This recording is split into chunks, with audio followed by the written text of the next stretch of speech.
अस्सलामुअलैकुम, वेलकम है आप सभी का इस नई वीडियो में। तो यहाँ पे एक इंपॉर्टेंट अपडेट है फार्मेसी काउंसिल ऑफ इंडिया की तरफ से सारे फार्मेसी स्टूडेंट्स में, चाहे आप बी फार्म कर रहे हैं, डी फार्म कर रहे हैं या फार्मा डी कर रहे हैं या करने वाले हैं आगे चल के, आपके लिए एक इंपॉर्टेंट अपडेट है, एक गुड न्यूज़ है इसमें। तो जो मैं आपको डिटेल में समझाऊंगा, ये नोटिफिकेशन आपको मैं डिटेल में समझाऊंगा, क्या कुछ इसमें लिखा गया है वो सारा कुछ मैं आपको समझाऊंगा। वीडियो को पूरा एंड तक देख लेना, चैनल को भी सब्सक्राइब कर देना और टेलीग्राम ग्रुप हमारा ज्वाइन कर देना। तो चलिए वीडियो को स्टार्ट कर लेते हैं। तो नोटिफिकेशन की डेट यहाँ पे आप देख सकते हैं 17 अक्टूबर 2022, यानी कि कुछ ही डेज पहले की ये नोटिफिकेशन है। फार्मेसी काउंसिल ऑफ इंडिया की तरफ से तमाम जितने भी हमारी स्टेट्स यूनियन टेरिटरीज हैं उनको भेजा गया है और स्टेट फार्मेसी काउंसिलर्स को भी भेजा गया है और प्रिंसिपल सेक्रेटरी जो है हेल्थ एंड टेक्निकल एजुकेशन, उनको भी यहाँ पे ये नोटिफिकेशन जो है ये फॉरवर्ड कर दी गई है। तो इसमें क्या है कि जो हमारा फार्मेसी में दो एक्ट्स होती हैं, एक फार्मेसी रेगुलेशंस एक्ट 2015 है, एक फार्मेसी एक्ट जो है 1948 है। इन्हीं दो एक्ट्स के बेस पे जो है पूरी फार्मेसी जो है वो डिपेंड होती है। तो इसमें इंपॉर्टेंट जो है वो फार्मेसी रेगुलेशंस एक्ट 2015 के रिगार्डिंग ही ये नोटिफिकेशन आई है। तो आपको पता ही है कि फार्मेसी में जो है वो वह इसमें ज़्यादा पोस्ट्स एडवर्टाइज नहीं होती हैं एज़ कम्पेयर टू अगर आप नर्सिंग में देखोगे या पैरामेडिकल टेक्नोलॉजी कोर्सेज में देखोगे, उसमें काफ़ी पोस्टर जो है एडवर्टाइज होती हैं। लेकिन फार्मेसी में ज़्यादा पोस्टर जो है हर साल नहीं निकलती हैं, काफ़ी कम पोस्टर्स इसमें निकलती हैं as compare to nursing and other paramedical technology courses. तो उसी को देखते हुए 2015 में फार्मेसी काउंसिल ऑफ इंडिया ने एक एक्ट लागू किया था, जिसमें पूरे फार्मेसी जो भी फार्मासिस्ट होंगे या जो भी फार्मासिस्ट स्टूडेंट्स होंगे, तो उनका क्या काम है, क्या उसमें मतलब जो रिक्रूटमेंट्स वगैरह होंगे उनको लेके पूरा एक ड्राफ्ट बनाया गया था, जो कम से कम 20-25 पेजेस का आया था। तो वो अगर मैं आपको पूरा समझा दूंगा तो उसमें बराबर 2 दिनों का टाइम लगेगा, क्योंकि काफ़ी जब पूरा A to Z जितना भी फार्मासिस्ट्स का काम होता है, फार्मेसी स्टूडेंट्स का काम होता है, वो सारा कुछ उसमें समझा दिया गया था। तो वो समझाना काफ़ी मुश्किल है पूरा, लेकिन मैं कुछ इंपॉर्टेंट 1-2 पॉइंट्स आपको समझाऊंगा जो जिसके रिगार्डिंग ये नोटिफिकेशन आई है। सबसे पहले आपको पता है कि फार्मेसी में जो मैंने आपको पहले बोला एडवर्टाइज काफ़ी कम पोस्टर्स होती हैं। तो फार्मेसी प्रैक्टिस रेगुलेशंस एक्ट 2015 का जो है उसमें यह कहा गया था कि जो भी जितने भी हॉस्पिटल्स होंगे, आप देख लोगे हार्डली हर हॉस्पिटल में किसी में 2 फार्मासिस्ट्स होंगे, किसी में 1 होगा, नॉर्मली इतने ही होते हैं। लेकिन इस एक्ट के थ्रू क्या इसमें लिखा गया था कि जितने भी हॉस्पिटल्स होंगे, हर 100 बेड हॉस्पिटल में 3 फार्मासिस्ट्स का जो है वो होना ज़रूरी है।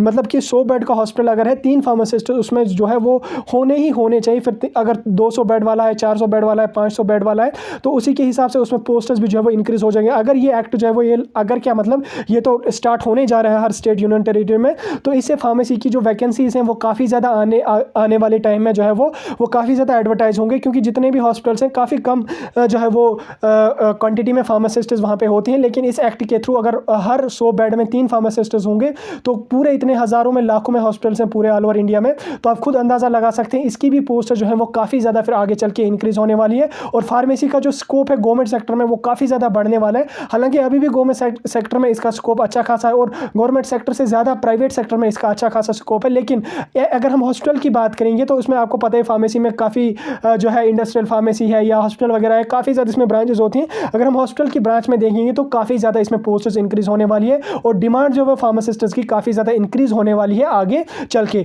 और उसके साथ साथ सबसे इंपॉर्टेंट जो इसमें ये पॉइंट एक लिखा गया था फार्मेसी प्रैक्टिस रेगुलेशंस एक्ट 2015 में, कि जो फार्मासिस्ट्स होंगे वो पेशेंट को जो वो कंसल्ट नहीं कर सकते हैं। मतलब कि जो पेशेंट का अगर कोई भी, फॉर एग्जाम्पल नॉर्मल लैंग्वेज में आपको समझाऊंगा, अगर किसी पेशेंट को कोई बीमारी वगैरह है, तो यहाँ पे अगर आप देख लोगे FMPHW वाला भी अगर होता है तो वो भी अपने आप को जो वो MBBS डॉक्टर जो वो समझता है। उसी तरह से यहाँ एक इंपॉर्टेंट कन्फ्यूजन था फार्मासिस्ट्स को लेके। तो कुछ टाइम पहले, आई थिंक 3 के 4 महीने पहले, एक नोट्स निकाला था इन्होंने, जिसमें इन्होंने क्लियर कर दिया था कि फार्मासिस्ट्स का क्या काम है और जो कन्फ्यूजन आपका है वो उन्होंने क्लियर कर दिया। हालांकि शायद फॉरेन में जो है होते हैं कि जो फॉरेन में जो है वो फार्मासिस्ट जो वो प्रिस्क्राइब भी कर सकते हैं मेडिसिन वगैरह, लेकिन इंडिया में ऐसा नहीं है। इस एक्ट के थ्रू इसको क्लियर कर दिया गया था कि फार्मासिस्ट जो होंगे वो किसी भी पेशेंट को मेडिसिन प्रिस्क्राइब नहीं कर सकते, दे नहीं सकते हैं कि मतलब अगर उसको कोई बीमारी है वो उसको बता नहीं सकते हैं कि ये दवाई आप ले लो, ये दवाई आप ले लो, नहीं, बिल्कुल भी नहीं। हाँ, इन केस अगर ज़्यादा मजबूरी है तो सिम्टम्स के आधार पर, सिम्टम्स जो पेशेंट को होंगे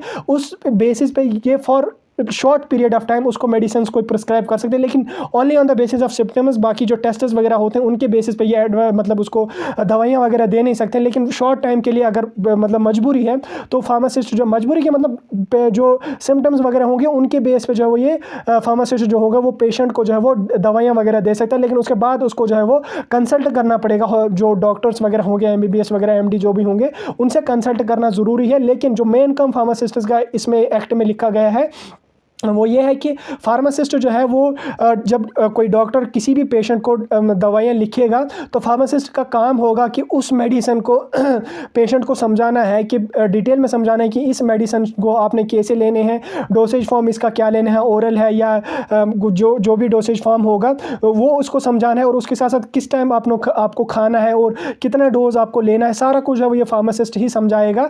जो डॉक्टर होगा वो जस्ट आपको प्रिस्क्राइब करेगा कि ये बीमारी अगर आपको है, टेस्ट जो आपके होंगे उसके बेस पे वो आपको मेडिसिन जो है वो प्रिस्क्राइब करेंगे, ये मेडिसिन आपको लिखेगा उस पर, जो भी आपकी जो रिसेप्शन वगैरह होंगी उस पर लिखने के बाद फार्मासिस्ट ही आपको समझा देगा कि ये दवाई जो है ये आपने कब खानी है, कितना डोज लेना है, डोजेज फॉर्म क्या, क्योंकि काफ़ी डिफरेंट टाइप्स की डोसेज फॉर्म्स होती हैं, कैसे खानी है, क्या कुछ खाना है, वो सारा कुछ है वो फार्मासिस्ट ही आपको समझा देगा। तो यही कुछ इंपॉर्टेंट इसमें है फार्मेसी प्रैक्टिस रेगुलेशंस एक्ट में। तो प्रैक्टिस से ही आपको समझ आ जाएगा कि फार्मासिस्टर्स का जो प्रैक्टिस वगैरह काम है वो इसमें समझा दिया गया है। बाकी आप देख सकते हैं 2 पेजेस का ये नोट्स यहाँ पे इन्होंने निकाला था, तो क्लियरिफाई इन्होंने किया है। तो बाकी जो मैंने इसमें इंपॉर्टेंट था वो मैंने समझा, और सबसे इंपॉर्टेंट इसमें जो था वो यही था कि एडवर्टाइजमेंट अगर इसको लगाया गया तो एडवर्टाइज जो है काफ़ी पोस्ट्स फार्मेसी की जो है वो आने वाले समय में आने वाली है, तो तभी मैंने इसके बारे में डिटेल में आपको वीडियो बना के समझा दिया।